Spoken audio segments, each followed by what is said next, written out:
पुराणों में वर्णित कान्हा की अनेकों ऐसी लीला स्थलियां हैं जिसकी जानकारी देश विदेश से आने वाले भक्तों एवं श्रद्धालुओं को नहीं है। हालांकि इनका महात्म्य दिव्य एवं अद्भुत है। जानकारी के अभाव का सबसे बड़ा कारण इनकी उपेक्षा को माना जाए तो कतई गलत नहीं होगा। अब जबकि द ब्रज फाउंडेशन ने इन लीला स्थलियों को ढूंढने और उनके जीर्णोद्धार का बीड़ा उठाया है, तो वो दिन दूर नहीं है जब द्वापरकालीन ब्रज के दर्शन हमें कलयुग में हो पाएंगे।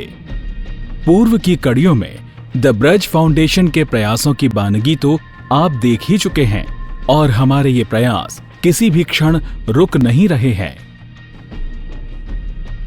ये सब श्री जी और कान्हा का ही प्रताप है, हम तो एक निमित्त मात्र हैं। तो आइए आज एक बार फिर आपको लिए चलते हैं एक ऐसी लीला स्थली की ओर जहां कान्हा ने कंस द्वारा भेजे गए एक राक्षस का वध किया था। राधे राधे, जय श्री कृष्णा।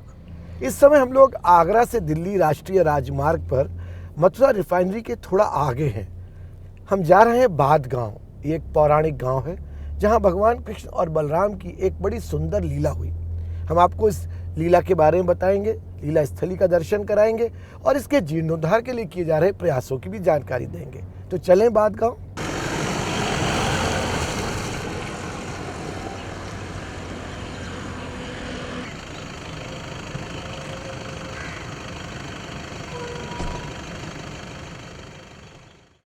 ये मथुरा जिले के बाद गांव का श्री कृष्ण सरोवर है। पुराणों में इसकी बहुत महिमा बताई है। कहते हैं कि जब बाल कृष्ण और अपने बड़े भाई बलराम के साथ गाय चराने जाते थे तो एक दिन कंस ने धेनुकासुर को उनका वध करने भेजा। भगवान कृष्ण और बलराम ने मिलकर धेनुकासुर का ही वध कर दिया। हत्या के पाप से बचने के लिए उन्होंने आकर इस कुंड में स्नान किया और तभी से इस कुंड की महिमा भक्तों और संतों ने गाई है और हजारों साल से भक्त और संत इसके दर्शन करने, परिक्रमा करने, आचमन करने यहाँ आते रहे। ये स्थल ब्रज के मध्ययुगीन रसिक संत श्री हित हरिवंश जी के कारण प्रसिद्ध है। कृष्ण सरोवर से सटे हुए वट वृक्ष के पास ही श्री हित हरिवंश जी की जन्मस्थली है। ये हरिवंश महाप्रभु जन्म स्थान है। तो हरिवंश महाप्रभु जी का किस तरह से प्रादुर्भाव हुआ तो ऐसे दर्शन कराया गया है। हमारे एक पद आता है जिसमें लिखा है कि व्यास नंदन व्यास नंदन व्यास नंदन गाइए, जिनको नाम लेत दंपति रति पाइए। रास मध्य ललता जो प्रार्थना कीनी, करते सुकुमारी प्यारी बंसी तब दीनी। तो हरिवंश महाप्रभु जी निकुंज में हिस्सजनी के रूप में वो बंसी हरिवंश महाप्रभु जी को प्रदान करी। वही बंसी हरिवंश महाप्रभु जी के रूप में इसी बाद ग्राम इस ब्रज पर के नीचे उनका जन्म लिया।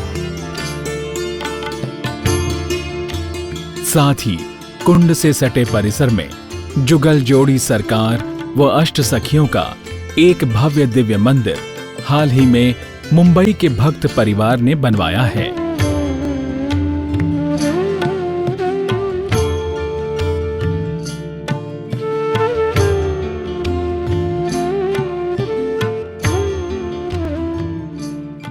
ये ऐतिहासिक कुंड सदियों की उपेक्षा के कारण नष्ट प्राय हो गया था।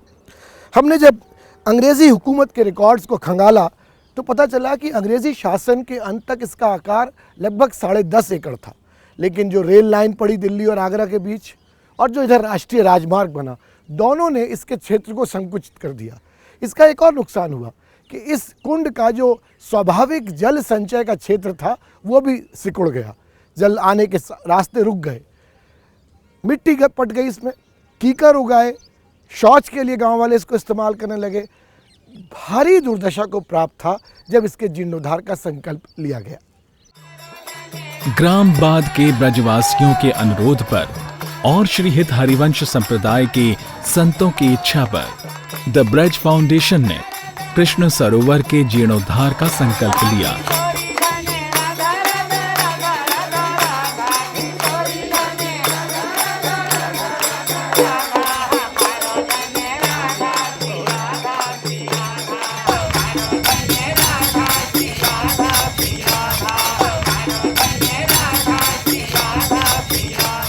सुदामा कुटी वृंदावन के संत श्री राजेंद्र दास जी महाराज व अन्य संत गणों की उपस्थिति में ब्रज फाउंडेशन ने कृष्ण सरोवर का जीर्णोद्धार नवंबर 2007 में प्रारंभ किया।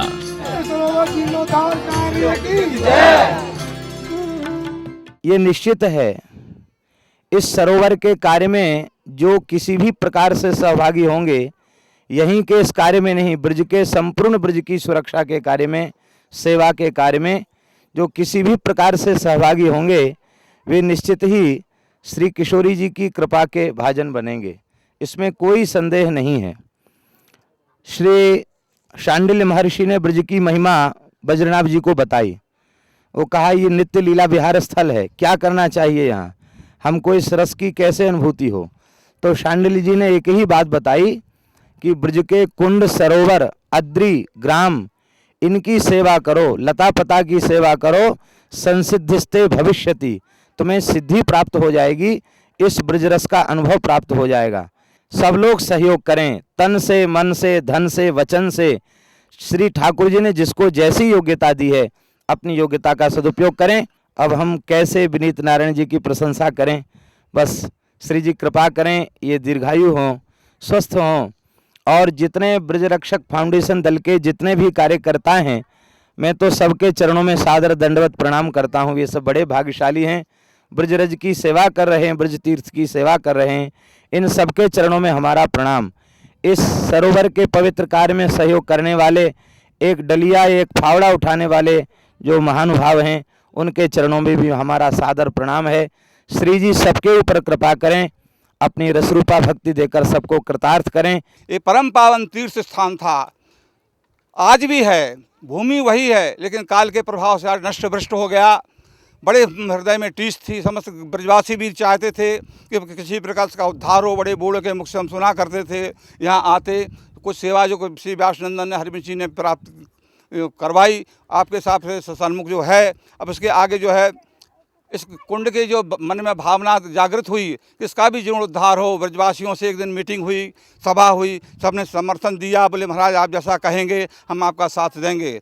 हमने निवेदन किया फिर विनीत नारायण जी से। विनीत नारायण जी ने तुरंत श्री जी की कृपा से मेरी बात का श्रवण किया और तुरंत अनुमोदन किया। आप स्वयं कृपा करके अकेले आए, यहाँ देख के बड़े प्रसन्न हुए। महाराज बोले कि बहुत अच्छी जगह है, हम इसके लिए अधिक से अधिक जल्दी से जल्दी इसके लिए कार्य करेंगे। आप सब ब्रजवासियों से भी अनुरोध है कि हमारे साथ में रहें, आप चिंता मत कीजिए। हम जो कहेंगे, यदि हम पे विश्वास है आपका कि बाबा कुछ अच्छा ही करेगा, तो हमारे साथ रहेंगे। तो हम इसको आगे श्री विनीत नारायण जी से मेरी बात हुई है, उन्होंने जो यहाँ का रूपक बताया, बोले हमारा 2 करोड़ रुपया के लगभग यहाँ पर लगने वाला है लगेगा। इसका बड़ा सुंदर रूप बनेगा। जो भी सड़क से निकलेगा, अगर आप दिल्ली जाने वाला, एक बार खिंच के यहाँ पे चला आवे, ऐसा सुंदर रूप बनाएंगे इसको हम धीरे धीरे, क्रम से, एक बाई चरण। आशा करते हैं इन सबसे, आप सबसे, कि हमारे ब्रजवासी लोग जो काम करने वाले, इनका पूर्ण सहयोग करें, तन से, मन से, धन से। बिना सहयोग से कोई काम नहीं चलेगा। भगवान कृष्ण ने गिरिराज उठाया तो सब ने लठिया लगाया था, इसलिए काम तो राधा रानी कर लेगा। आप लोगों को लठिया लगाने का, गांव वासियों को लठिया लगाने का काम है।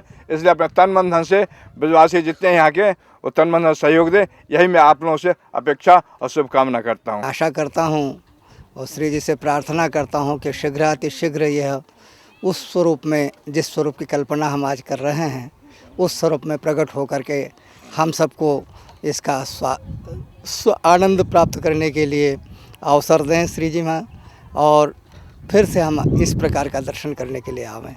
इन्हीं शुभकामना के साथ श्री राधा वल्लभ लाल की जय।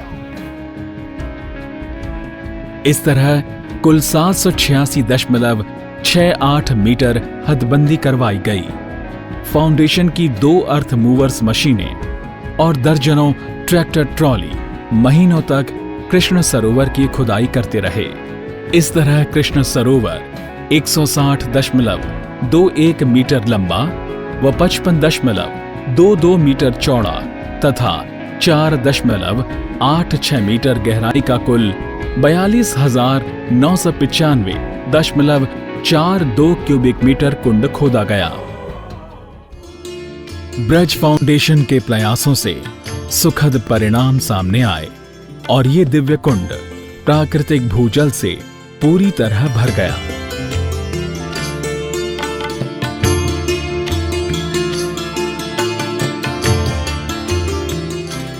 ये सब कार्य मुंबई के गैन एंड डंकरली समूह के अध्यक्ष श्री कमल मुरारका के आर्थिक सहयोग से संपन्न हुआ। उनका कहना है कि फूल बंगले और भंडारों में पैसा बर्बाद करने की बजाय मैं ब्रज के मूलभूत विकास में पैसा लगाना बेहतर समझता हूँ।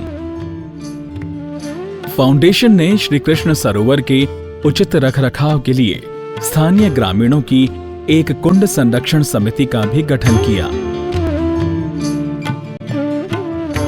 आज से लगभग 500 वर्ष पूर्व सम्राट अकबर के वित्त मंत्री टोडरमल ने श्री कृष्ण सरोवर का जीर्णोद्धार करवाया था। इसके दो प्रमाण हैं। एक तो वो शिलालेख जो आज मथुरा संग्रहालय में रखा है, जहां इसका पूरा विवरण दिया है, और दूसरा उस जमाने की ये दीवार। अवशेष के रूप में केवल यही दीवार हमें खुदाई में मिली, जिसमें ये पता चलता है कभी एक विशाल पक्का कुंड रहा होगा, लेकिन आज बाकी अवशेष इसके नहीं मिलते।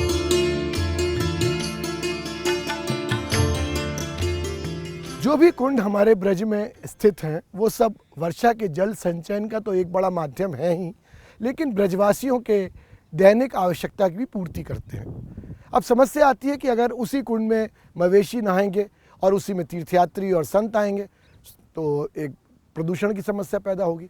इस बात को ध्यान में रखते हुए ब्रज फाउंडेशन कभी भी जब कुंड के जीर्णोद्धार का नक्शा बनाती है तो उसमें इसका प्रावधान रखती है। जैसे इस कृष्ण सरोवर में हमने इसको इस तरह से बनाया है कि ये हिस्सा जो है ये तीर्थयात्रियों और पर्यटकों के लिए रहेगा, और जो नीचे का हिस्सा है वो ग्रामीण आवश्यकताओं की पूर्ति के लिए रहेगा। तो जो धार्मिक कार्य करने हैं, स्नान करना है, आचमन करना है, वो आप इस कुंड पर करेंगे इस तरफ, और अगर आपको मवेशी नहलाने हैं तो उसके लिए एक घाट वहाँ बना दिया जाएगा। जब हमने इसकी खुदाई शुरू करी तो ये महसूस किया कि बहुत सारा कब्जा इस तरफ हो रहा था। एक लंबा संघर्ष करना पड़ा, प्रशासन ने पूरा सहयोग दिया और उन कब्जों को हटाया गया, और इस तरह ये सीमेंट के खंभे लगाकर चारों तरफ कटीले तारों से इसके रास्ते की नाकेबंदी की गई ताकि भविष्य में इस पर कब्जे ना हो सके। और इस तरह खुदाई शुरू हुई। महीनों सालों जेसीबी यहाँ पर लगी रहीं, खुदाई करती गई, ट्रैक्टर ट्रॉलीज लगे रहे, गांव वाले इस सारे कार्य का निरीक्षण करते रहे, और धीरे धीरे कुंड इस स्वरूप में आया कि अब इसमें 12 महीने जल प्रवाहित होता रहता है। ये जो आप मेरी बाईं ओर देख रहे हैं ये इसका कैचमेंट एरिया है, यहाँ से वर्षा का जल आता है। लेकिन जैसा मैंने पहले बताया कि उस तरफ रेल लाइन आ गई है। इसके बाद ग्राम समाज की ज़मीन है। कायदे से तो वहाँ वृक्षारोपण होकर हरियाली होनी चाहिए थी जिससे कि जल संचयन होता रहा था, लेकिन अब सुना है कि वहाँ एक सरकारी विभाग अपने आवास बनाने जा रहा है। हो सकता है उससे पानी के आने की जो आमद है वो रुक जाए, परेशानी पैदा हो, लेकिन इसका भी कोई समाधान खोजा जाएगा। फिलहाल ये एक स्रोत था जहाँ से वर्षा का जल दूर दूर से इस कुंड में आया करता था, जिसका भविष्य अब मुझे अंधकार में नज़र आ रहा है। कृष्ण सरोवर का जीर्णोद्धार प्रारंभ करने से पहले इस पूरे क्षेत्र का वैज्ञानिक सर्वेक्षण किया गया। इसकी लैंडस्केप डिज़ाइनिंग की गई, कुंड के आकार प्रकार का नक्शा तैयार किया गया, और फिर इसके आर्टिस्ट इमेजिनेशन तैयार किए गए, और उसके बाद इसका स्ट्रक्चर ड्राइंग तैयार की गई, कॉस्टिंग निकाली गई, और तब जाकर पूरे कुंड के जीर्णोद्धार का प्रारूप तैयार हुआ। इसमें जैसे हमने बताया कि कुंड को 2 हिस्सों में बांटा गया है, एक धार्मिक भावना के अनुरूप और एक समुदाय की आवश्यकता के अनुसार। पर इस तरह से कुंड की परिधि बहुत बड़ी बन जाती है, जिसके चारों परिक्रमा बनाने का प्लान है। तो उसके लिए बीच में एक हैंगिंग ब्रिज या लटकता हुआ ब्रिज, या कहिए जैसे लक्ष्मण झूला है ऋषिकेश में, उस तरह के पुल की भी एक योजना है, ताकि जो लोग पूरी परिक्रमा ना करना चाहें वो आधी परिक्रमा करके पुल से पार उतरकर घूमकर वापस आ सकें। और इस तरह जब ये पूरा क्षेत्र सज संवर कर तैयार हो जाएगा तो न सिर्फ आगरा दिल्ली राजमार्ग पर जाने वाले यात्रियों के लिए एक आकर्षण का केंद्र बनेगा, न सिर्फ ब्रजवासियों के लिए आकर्षण का केंद्र बनेगा, बल्कि दुनिया भर के कृष्ण भक्तों, संतों और राधा कृष्ण के प्रेमियों के लिए एक आकर्षण का केंद्र बनेगा। हमें उम्मीद है कि आप और हम मिलकर इसको भगवान की सुंदर लीला स्थली के रूप में विकसित करेंगे। कहाँ तो हमारे कान्हा को वन इतना प्रिय था कि वो वन में पड़े मोरपंख अपने सिर पर धारण करते थे, गुंजमाल धारण करते थे, बांसुरी बजाते थे और नंगे पग इन वनों में गौचारण करते थे। कहाँ आज ब्रज में सीमेंट और कंक्रीट के जंगल बनते जा रहे हैं। पर ब्रज फाउंडेशन ब्रज के नैसर्गिक स्वरूप को बचा कर रखना चाहती है, इसलिए हर कुंड के चारों ओर का जो इलाका है उसमें हम सघन वृक्षारोपण करवाने में विश्वास करते हैं। उसके कई लाभ होते हैं। एक तो वातावरण मनोरम बनता है, दूसरा हरियाली से कुंड के जल को भी लाभ होता है, कुंड के जल की शुद्धता बनी रहती है, और तीसरा आने वाले तीर्थयात्री संतों ब्रजवासियों को कुंड और वन दोनों का आनंद साथ साथ मिलता है। तो इस कृष्ण सरोवर के चारों ओर का जितना क्षेत्र है उसमें हम न सिर्फ एक बड़ा वन तैयार करेंगे बल्कि उसमें परिक्रमा मार्ग बनाएंगे जिसमें कि भ्रमण कर सकेंगे लोग, और ठीक इसके वन के बीच में एक ऊंचे स्थल पर रास मंच रहेगा। यहाँ एक प्रथा है कि जब भी आप यात्रा लेकर आते हैं या किसी तीर्थ स्थल पर जाते हैं तो वो या तो वहाँ भागवत कथा करवाते हैं, या वहाँ भजनों की संध्या होती है, या वहाँ भगवान की लीलाओं का मंचन किया जाता है जिसको बैठकर संत भक्त ब्रजवासी आनंद लेते हैं। तो इस कुंड की खुदाई में जितनी भी गाद निकली उसको हमने इस बीच में डालकर एक ऊंचे स्थल का निर्माण किया है जहाँ एक खुला लोक मंच रहेगा जिसके चारों ओर वृक्ष रहेंगे और हज़ारों लोग उसके सामने बैठकर रास का, भागवत का, भजन का आनंद ले सकेंगे।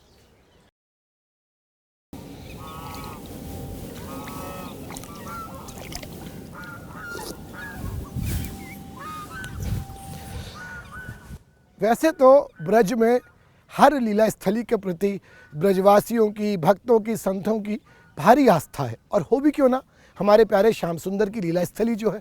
मगर कभी कभी आस्था का जो स्वरूप निकल कर आता है वो ब्रज के लिए समस्या बन जाता है।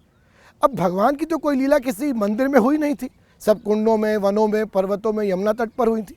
लेकिन जगह जगह मंदिरों का निर्माण होता है, और मंदिर का निर्माण होता है तो माला चढ़ती है, फूल चढ़ते हैं, प्रसाद चढ़ता है और कूड़े के ढेर लग जाते हैं।